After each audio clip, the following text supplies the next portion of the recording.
بسم اللہ الرحمن الرحیم۔ شروع اللہ کا نام لے کر جو بڑا مہربان نہایت رحم والا ہے۔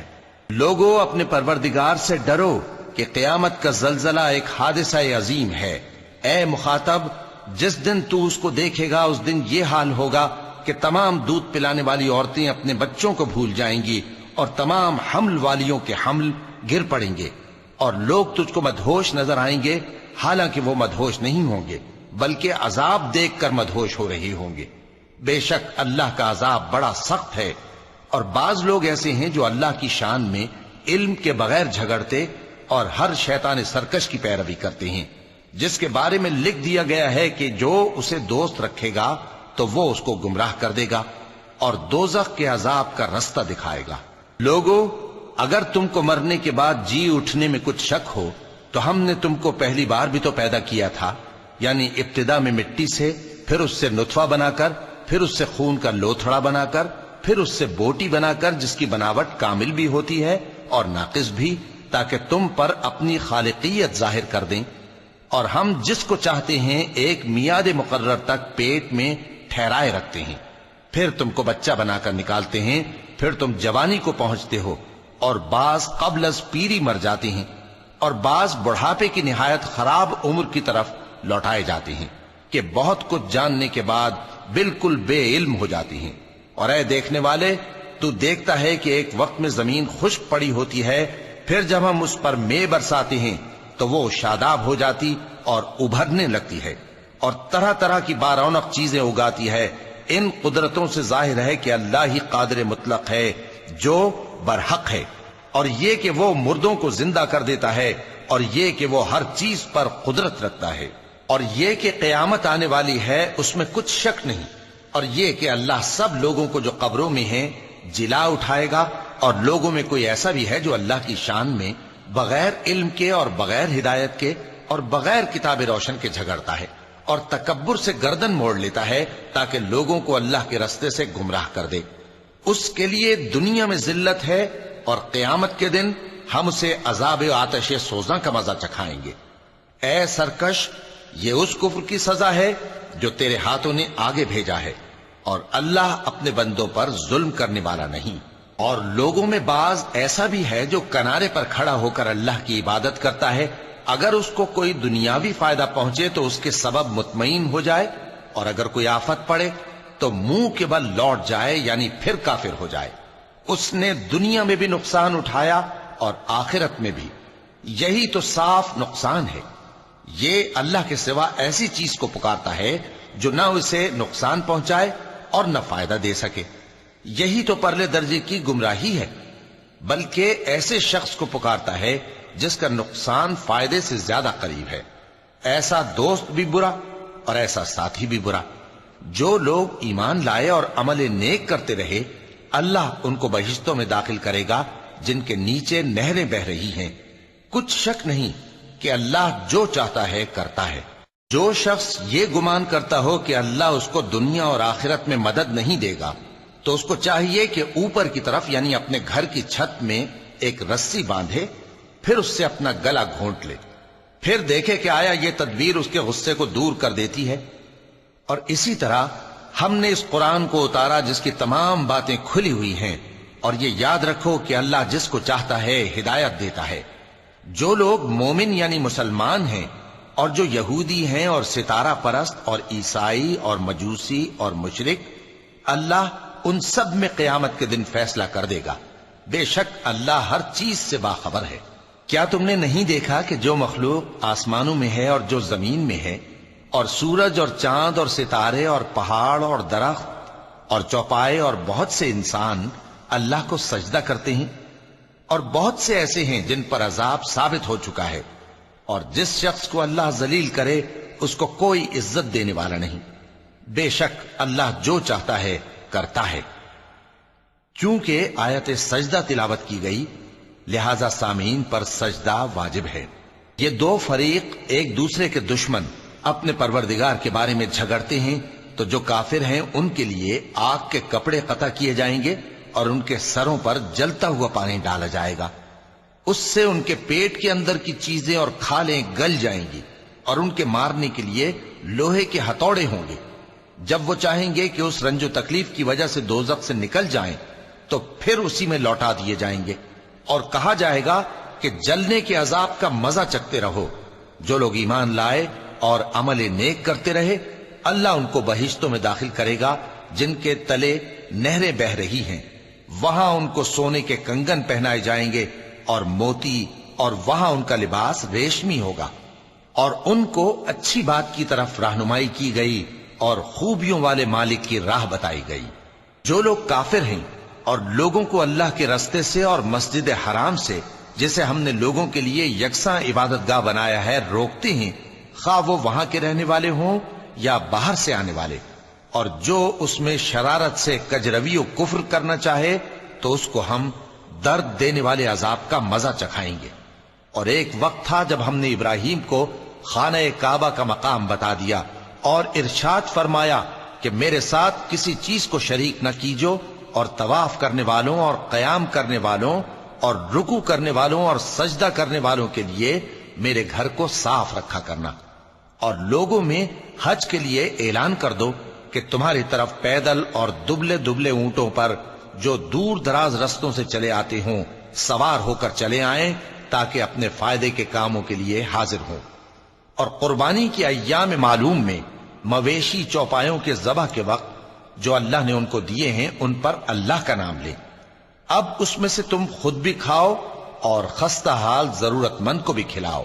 پھر چاہیے کہ لوگ اپنا میل کچیل دور کریں اور منتیں پوری کریں، اور اس قدیم گھر یعنی بیت اللہ کا طواف کریں۔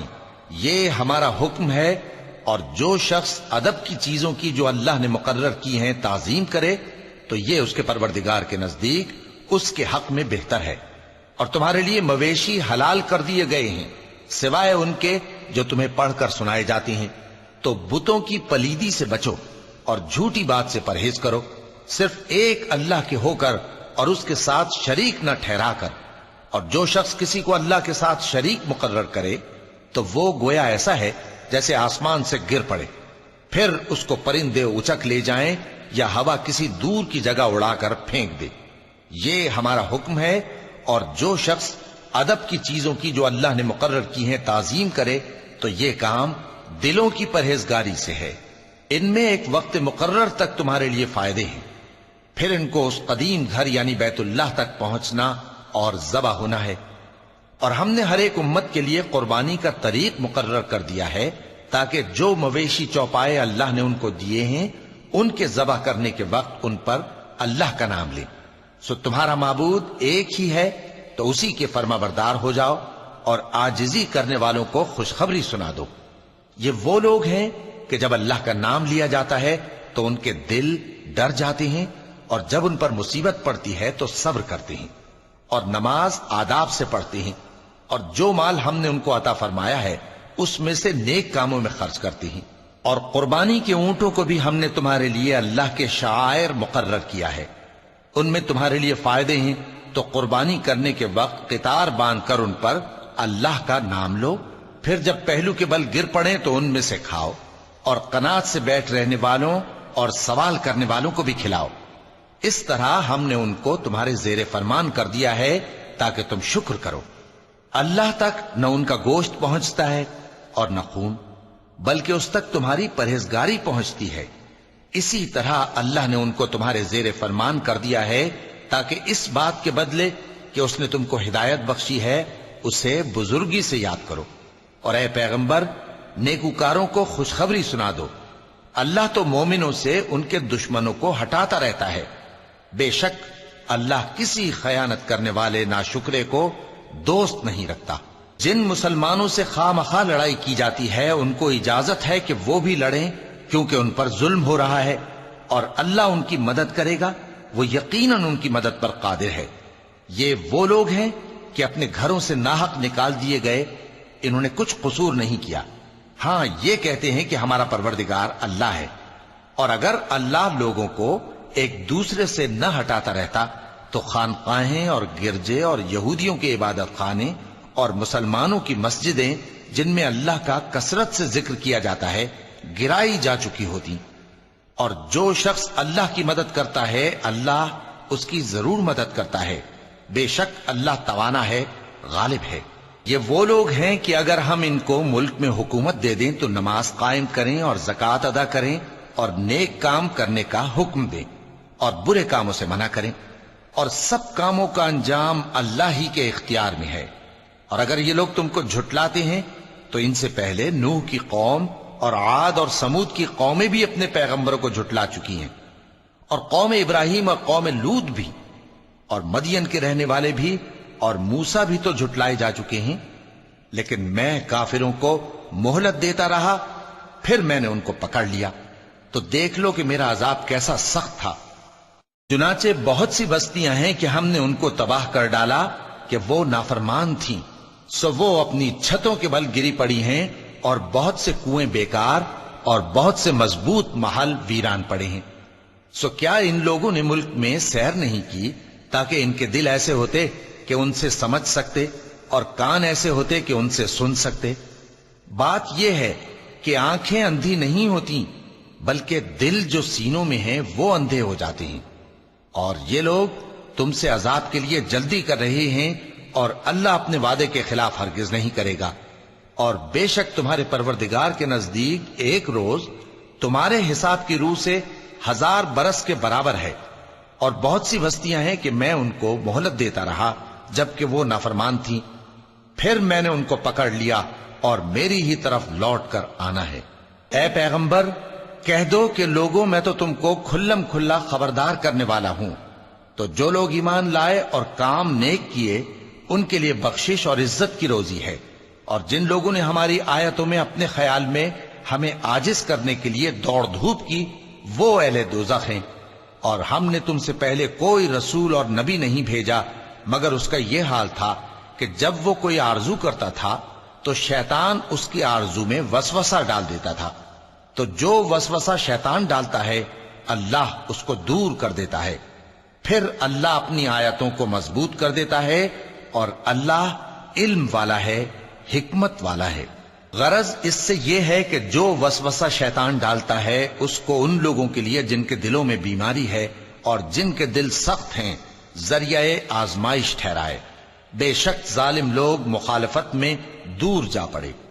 اور یہ بھی غرض ہے کہ جن لوگوں کو علم عطا ہوا ہے وہ جان لیں کہ وہ یعنی وحی تمہارے پروردگار کی طرف سے حق ہے، تو وہ اس پر ایمان لائیں اور ان کے دل اللہ کے آگے عاجزی کریں۔ اور جو لوگ ایمان لائے ہیں اللہ ان کو سیدھے رستے کی طرف ہدایت کرتا ہے، اور کافر لوگ ہمیشہ اس کی طرف سے شک میں رہیں گے یہاں تک کہ قیامت ان پر ناگہاں آ جائے یا ایک نامبارک دن کا عذاب ان پر آ واقع ہو۔ اس روز بادشاہی اللہ ہی کی ہوگی اور وہ ان میں فیصلہ کر دے گا، تو جو لوگ ایمان لائے اور عمل نیک کرتے رہے وہ نعمت کے باغوں میں ہوں گے، اور جو کافر ہوئے اور ہماری آیتوں کو جھٹلاتے رہے ان کے لیے ذلیل کرنے والا عذاب ہوگا۔ اور جن لوگوں نے اللہ کی راہ میں ہجرت کی پھر مارے گئے یا مر گئے ان کو اللہ اچھی روزی دے گا، اور بے شک اللہ بہترین رزق دینے والا ہے۔ وہ ان کو ایسے مقام میں داخل کرے گا جسے وہ پسند کریں گے، اور اللہ تو جاننے والا ہے، بردبار ہے۔ یہ بات اللہ کے ہاں ٹھہر چکی ہے، اور جو شخص کسی کو اتنی ہی ایذا دے جتنی ایذا اس کو دی گئی، پھر اس شخص پر زیادتی کی جائے تو اللہ اس کی مدد کرے گا۔ بے شک اللہ معاف کرنے والا ہے، بخشنے والا ہے۔ یہ اس لیے کہ اللہ رات کو دن میں داخل کرتا ہے اور دن کو رات میں داخل کرتا ہے، اور اللہ تو سننے والا ہے، دیکھنے والا ہے۔ یہ اس لیے کہ اللہ ہی برحق ہے، اور جس چیز کو کافر اللہ کے سوا پکارتے ہیں وہ باطل ہے، اور اس لیے کہ اللہ اونچی شان والا ہے، بڑا ہے۔ کیا تم نہیں دیکھتے کہ اللہ آسمان سے مے برساتا ہے تو زمین سرسبز ہو جاتی ہے؟ بے شک اللہ مہربان ہے، خبردار ہے۔ جو کچھ آسمانوں میں ہے اور جو کچھ زمین میں ہے اسی کا ہے، اور بے شک اللہ بے نیاز ہے، قابل ستائش ہے۔ کیا تم نہیں دیکھتے کہ جتنی چیزیں زمین میں ہیں سب اللہ نے تمہارے زیر فرمان کر رکھی ہیں، اور کشتیاں بھی جو اسی کے حکم سے سمندر میں چلتی ہیں، اور وہ آسمان کو تھامے رہتا ہے کہ زمین پر نہ گر پڑے مگر اس کے حکم سے۔ بے شک اللہ لوگوں پر نہایت شفقت کرنے والا مہربان ہے۔ اور وہی تو ہے جس نے تم کو حیات بخشی، پھر تم کو مارتا ہے، پھر تمہیں زندہ بھی کرے گا، اور انسان تو بڑا ناشکرا ہے۔ ہم نے ہر ایک امت کے لیے بندگی کی ایک راہ مقرر کر دی ہے کہ اسی طرح وہ بندگی کرتے ہیں، تو یہ لوگ تم سے اس معاملے میں جھگڑا نہ کریں، اور تم لوگوں کو اپنے پروردگار کی طرف بلاتے رہو، بے شک تم سیدھے رستے پر ہو۔ اور اگر یہ تم سے جھگڑا کریں تو کہہ دو کہ جو عمل تم کرتے ہو اللہ ان سے خوب واقف ہے۔ جن باتوں میں تم اختلاف کرتے ہو اللہ تم میں قیامت کے روز ان کا فیصلہ کر دے گا۔ کیا تم نہیں جانتے کہ جو کچھ آسمان اور زمین میں ہے اللہ اس کو جانتا ہے؟ یہ سب کچھ کتاب میں لکھا ہوا ہے، بے شک یہ سب اللہ کو آسان ہے۔ اور یہ لوگ اللہ کے سوا ایسی چیزوں کی عبادت کرتے ہیں جن کی اس نے کوئی سند نازل نہیں فرمائی، اور نہ ان کے پاس اس کی کوئی دلیل ہے، اور ظالموں کا کوئی بھی مددگار نہیں ہوگا۔ اور جب ان کو ہماری صاف صاف آیتیں پڑھ کر سنائی جاتی ہیں تو ان کی شکل بگڑ جاتی ہے، اور تم ان کے چہروں میں صاف طور پر ناگواری دیکھتے ہو۔ ایسا لگتا ہے کہ جو لوگ ان کو ہماری آیتیں پڑھ کر سناتے ہیں ان پر حملہ کر دیں گے۔ کہہ دو کہ میں تم کو اس سے بھی بری چیز بتاؤں، وہ دوزخ کی آگ ہے جس کا اللہ نے کافروں سے وعدہ کیا ہے، اور وہ برا ٹھکانہ ہے۔ لوگوں، ایک مثال بیان کی جاتی ہے، اسے غور سے سنو کہ جن لوگوں کو تم اللہ کے سوا پکارتے ہو وہ ایک مکھی بھی نہیں بنا سکتے اگرچہ اس کے لیے سب اکٹھے ہو جائیں، اور اگر مکھی ان سے کوئی چیز چھین لے جائے تو اسے اس سے چھڑا نہیں سکتے۔ طالب اور مطلوب یعنی عابد اور معبود دونوں گئے گزرے ہیں۔ ان لوگوں نے اللہ کی قدر جیسی کرنی چاہیے تھی نہیں کی۔ کچھ شک نہیں کہ اللہ زبردست ہے، غالب ہے۔ اللہ فرشتوں میں سے پیغام پہنچانے والے منتخب کر لیتا ہے اور انسانوں میں سے بھی۔ بے شک اللہ سننے والا ہے، دیکھنے والا ہے۔ جو ان کے آگے ہے اور جو ان کے پیچھے ہے وہ اس سے واقف ہے، اور سب کاموں کا رجوع اللہ ہی کی طرف ہے۔ مومنوں، رکوع کرتے اور سجدہ کرتے اور اپنے پروردگار کی عبادت کرتے رہو اور نیک کام کرو تاکہ فلاح پاؤ۔ چونکہ آیت سجدہ تلاوت کی گئی ہے لہذا سامعین پر سجدہ واجب ہے۔ اور اللہ کی راہ میں جہاد کرو جیسا جہاد کرنے کا حق ہے۔ اس نے تم کو منتخب کیا ہے اور تم پر دین کی کسی بات میں تنگی نہیں کی، اور تمہارے لیے تمہارے باپ ابراہیم کا دین پسند کیا۔ اسی اللہ نے پہلے یعنی پہلی کتابوں میں تمہارا نام مسلم رکھا تھا، اور اس کتاب میں بھی وہی نام رکھا ہے۔ تو جہاد کرو تاکہ پیغمبر تمہارے بارے میں گواہ ہوں اور تم لوگوں کے مقابلے میں گواہ رہو۔ سو مسلمانوں، نماز قائم کرو اور زکوٰۃ دو اور اللہ کے دین کی رسی کو پکڑے رہو، وہی تمہارا دوست ہے۔ سو وہ کیا خوب دوست ہے اور کیا خوب مددگار ہے۔ صدق اللہ العظیم۔